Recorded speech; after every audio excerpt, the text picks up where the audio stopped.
In the shadow of a city that never sleeps, a young man named Chris carried a secret, a legacy of strength forged in pain. They called him Chrysaor, after the forgotten son of Medusa, born from her severed neck. But in a world that judged him by his skin, his golden sword was no myth. It was his will to survive. When a single encounter threatened to shatter his spirit, would he rise or be forgotten forever? Keep watching to find out. Chris grew up in a crumbling neighborhood, where the air smelled of asphalt and dreams deferred. A black teenager with a quiet smile, he was raised by his grandmother, who told him stories of Chrysaor, the mythical warrior born from Medusa's suffering. "You're like him," she'd say, her voice warm but firm. "You carry a golden sword. Your heart, your fight." Chris clung to those words, sketching intricate designs of swords in his notebook, dreaming of a future beyond the cracked sidewalks. At school, he was a star student, his mind sharp as the blade he imagined. Teachers praised his essays, but their compliments often carried a sting. "You're so articulate for someone like you." Chris brushed it off, focusing on his goal to become an architect, to build something lasting. He worked nights at a corner store, saving every penny, his grandmother's pride lighting his path. Yet, the world outside his dreams was unkind. Whispers followed him, on buses, in stores, in the eyes of strangers who clutched their bags tighter. Chris felt the weight of their gazes, the unspoken assumption that he didn't belong. Still, he kept his head high, his sketches a quiet rebellion against the world that tried to define him. But one humid summer night, as he walked home with his grandmother's groceries, a shadow loomed, a police car, its light slicing through the dusk. What would happen when the world saw only his skin? The police car slowed, its headlights pinning Chris to the pavement. His heart thudded, but he kept walking, clutching the grocery bag. The officer stepped out, his hand resting on his holster. "Where you headed, boy?" The word stung, sharp as a blade. Chris answered calmly, explaining he was just going home. But the officer's eyes narrowed, scanning him like a threat. "Empty your pockets," he demanded, voice cold. Chris complied, his sketches fluttering to the ground, his golden sword, mocked by the asphalt. The officer's questions grew sharper. "Where'd you get that money? Why you out so late?" Chris's answers didn't seem to matter. A second officer arrived, and the air thickened with tension. They patted him down, their hands rough, as neighbors peeked from behind curtains. Chris's cheeks burned with humiliation, but he stayed silent, remembering his grandmother's words. "Don't give them a reason." The officers found nothing, no drugs, no weapons, but they didn't leave. Instead, they pushed him against the car, the metal cold against the skin. "You fit the description," they said, vague and unyielding. Minutes stretched into an eternity. Chris thought of Chrysaor, born from a mother demonized by the world. Was this his fate, to be seen as a monster? A crowd gathered, phones recording, but no one stepped forward. The officers finally let him go, tossing his sketches into the dirt.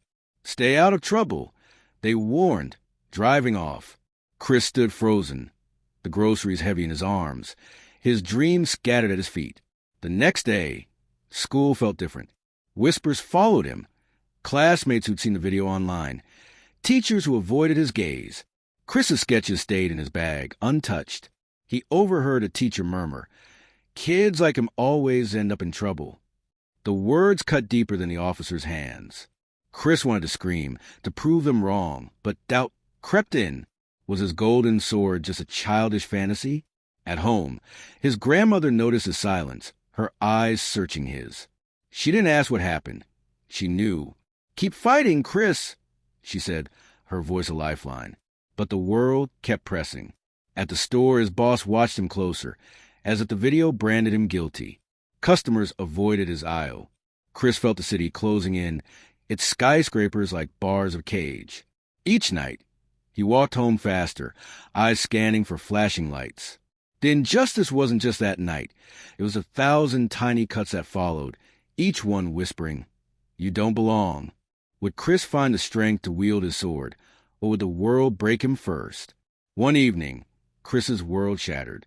Walking home, he saw his grandmother's apartment building cordoned off, police tape fluttering like a warning. His heart raced as he pushed through the crowd. An officer stopped him, his face a mask of suspicion. "You live here?" he demanded. Chris nodded, voice caught in his throat. Inside, he found his grandmother collapsed, her breathing shallow. A neighbor whispered she'd argued with police earlier, defending Chris's name after another suspicious report. The stress had triggered her heart condition. Chris knelt beside her, her hand frail in his. The paramedics arrived, but their eyes lingered on him, not her, as if he were the problem. Rage and fear collided in his chest. This was the peak of the injustice. Not just the stops, the stares, but the world that punished his grandmother for loving him. He wanted to scream, to tear down the walls of a city that saw him as a threat. His sketches, his dreams, his golden sword. Could they mean anything now? As they wheeled her away, Chris made a choice. He wouldn't let this break him. He pulled out his notebook, the pages creased but unbroken, and began to draw a towering structure, a monument to resilience, shaped like a sword piercing the sky. Tears blurred his vision, but his hand was steady. This was his fight, his Chrysaor moment. Would his sword be enough to carve a place in a world that rejected him?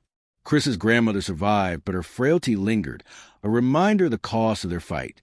Chris channeled his pain into his sketches, each line a defiance of the world that tried to erase him.